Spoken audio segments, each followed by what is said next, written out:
योग अभ्यास रोगों के निवारण और उपचार में बहुत प्रभावी है, जैसा कि कई अनुसंधानों द्वारा प्रमाणित किया गया है। योग अभ्यास से पहले चिकित्सक से निश्चित रूप से परामर्श करें और योग्य योग शिक्षक की देखरेख में ही अभ्यास करें। योग अभ्यास के साथ साथ संतुलित जीवन और सात्विक आहार भी रोगों के निवारण और उपचार में सहायक होते हैं। जांघों की चर्बी कम करने के लिए योग आसन, वीरासन, उष्ट्रासन, हस्तपादांगुष्ठासन, गरुड़ासन, गोमुखासन, विस्तृत पादवक्ष भूमि स्पर्शासन और द्विपाद विस्तृतासन, प्राणायाम, अनुलोम विलोम, भस्त्रिका और कपालभाति। वीरासन, दोनों पैरों के ऊपर सीधा खड़े होकर बाएं पैर को घुटने से मोड़कर 90 डिग्री कोण पर रखें। दाएं पैर को पीछे की ओर ले जाएं। दोनों हथेलियों को बाएं घुटने पर रखकर शरीर को ऐसे ऊपर उठाएं कि बाएं पैर का घुटना 90 डिग्री कोण से मुड़ा हो और दाएं तलवे को ऊपर की ओर रखते हुए दायां पैर पूरा सीधा हो। अंगूठा अंदर रखकर दोनों हाथों की मुट्ठियां बंद कर लें।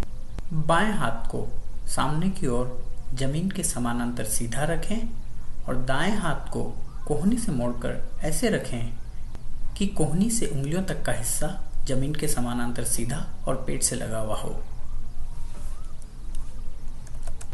एक आरामदायक अवधि के लिए सामान्य रूप से श्वास लेते हुए इस स्थिति को बनाए रखें।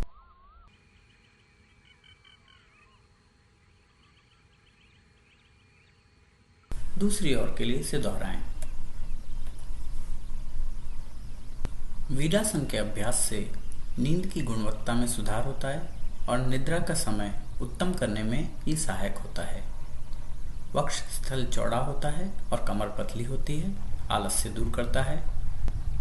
जांघों, घुटनों, टखनों और कमर को मजबूती प्रदान करता है। उष्ट्रासन, दोनों पैरों के बीच में कंधों की चौड़ाई जितनी दूरी रखते हुए पैरों को घुटनों से मोड़कर शरीर को इतना ऊपर उठाएं कि पैरों का घुटनों से नीचे का हिस्सा जमीन से लगा रहे। शरीर को पीछे की ओर लाकर दोनों हाथों से संबंधित टखनों को पकड़ लें। एक आरामदायक अवधि के लिए सामान्य रूप से श्वास लेते हुए इस स्थिति को बनाए रखें। उष्ट्रासन पैरों, कंधों, रीढ़ की हड्डी और उदर क्षेत्र को मजबूती प्रदान करता है। कंधों और पीठ के दर्द निवारण और उपचार में सहायक। जांघों, घुटनों, टखनों और कमर को मजबूती प्रदान करता है।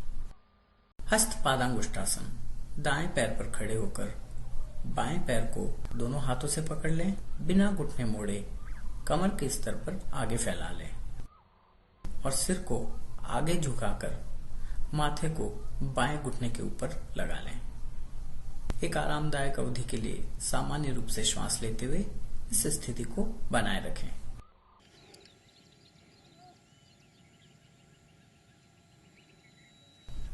फिर दूसरी ओर पैर बदलकर इसे दोहराएं।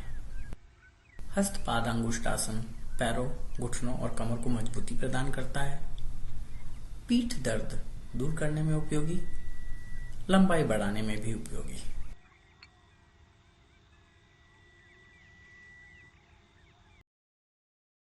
गरुड़ासन, सीधे खड़े होकर बाएं पैर को दाएं पैर के ऊपर ऐसे लपेटें कि बायां पंजा दाएं टखने को अंदर की ओर छुए।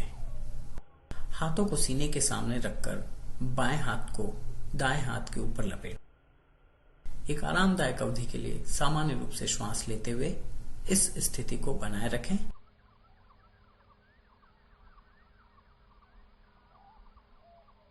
और फिर दूसरी ओर पैर और हाथ बदलकर इसे दोहराएं। गरुड़ासन घुटनों, जांघों, पैरों, कंधों, कोहनियों और हाथों को मजबूती प्रदान करता है। अंडकोश से संबंधित रोगों के उपचार में विशेष रूप से सहायक। गठिया और मूत्र विकार के निवारण और उपचार में सहायक। एकाग्रता और संतुलन में सुधार होता है। इसके अभ्यास से लंबी दूरी चलने के कारण जो थकान होती है वह दूर हो जाती है। शरीर के विभिन्न दर्द और असामान्यताएं दूर करने में सहायक।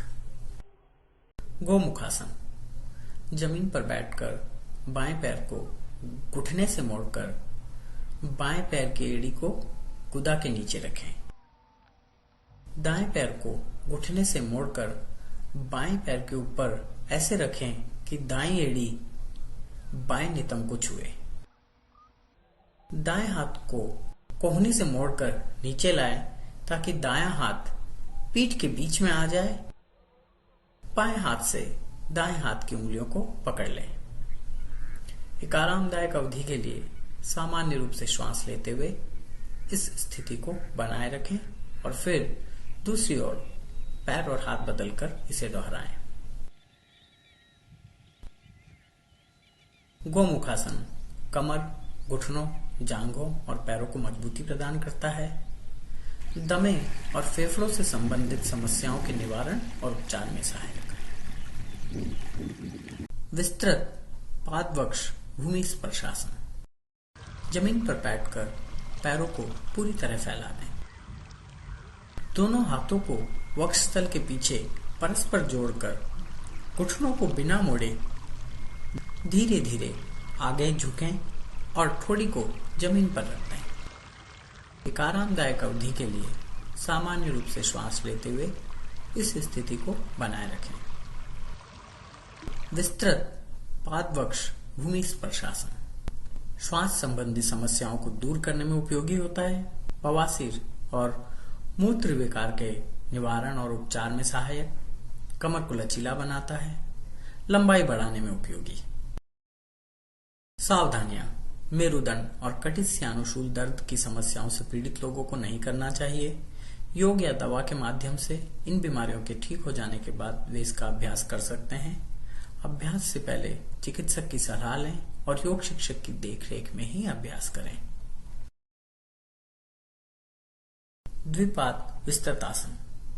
जमीन पर बैठकर दाएं पैर को पीछे की तरफ और बाएं पैर को आगे की तरफ तब तक फैलाएं कि जब तक पूरी तरह जमीन पर बैठ जाएं। बाएं हाथ से दाएं पैर को पकड़ लें और दाएं हाथ को सामने की ओर 45 डिग्री की दिशा में फैला दें।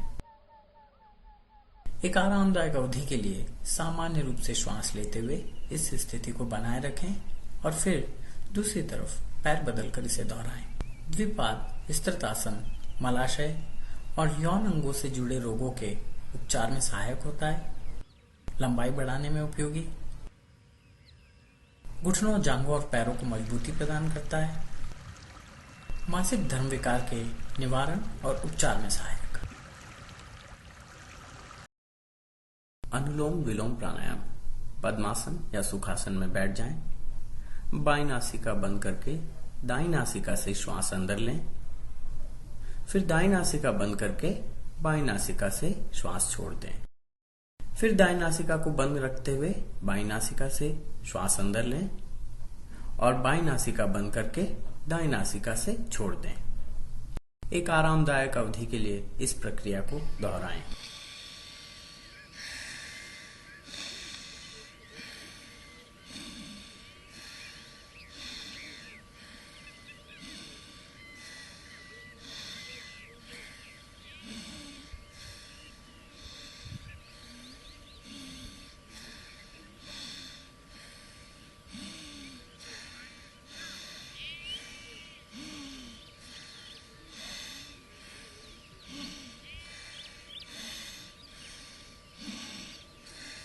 अनुलोम विलोम प्राणायाम यकृत संबंधी रोगों के निवारण और उपचार में उपयोगी होता है। नाड़ियां शुद्ध होती है, श्वसन प्रणाली साफ होती है और तनाव से मुक्ति मिलती है। गठिया, ब्रोंकाइटिस, कब्ज, मधुमेह, अवसाद और मूत्र विकार के निवारण और उपचार में भी सहायक। भस्त्रिका प्राणायाम। पद्मासन या सुखासन में बैठ जाएं। मुंह को बंद रखकर वक्षस्थल का विस्तार करते हुए धीरे धीरे नाक से श्वास अंदर लें और सामान्य रूप से नाक से श्वास छोड़ दें। एक आरामदायक अवधि के लिए इस प्रक्रिया को दोहराएं।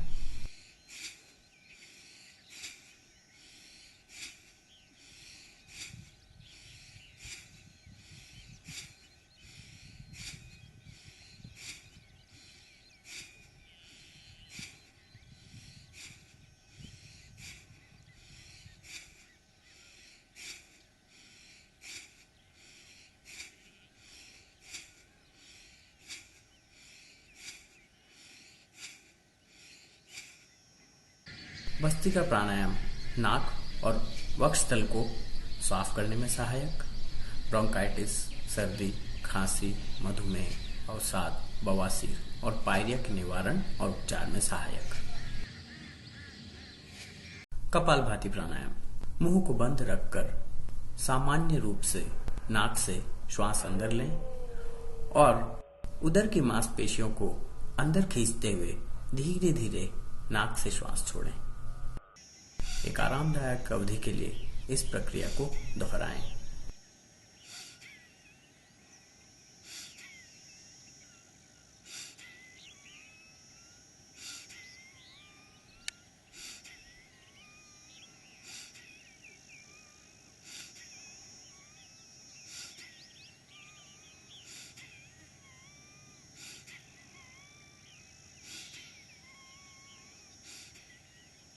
कपालभाति प्राणायाम कफ दूर करने में सहायक और इससे श्वसन प्रणाली साफ होती है।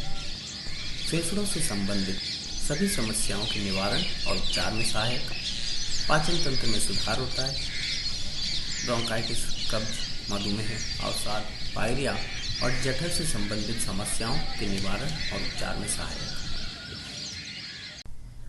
उपयोगी युक्तियां: 1 गिलास पानी उबालें। जब पानी ठंडा हो जाए तो 15 मिलीलीटर नींबू का रस और 15 मिलीलीटर शहद मिलाएं। प्रतिदिन सुबह इसका खाली पेट सेवन करें।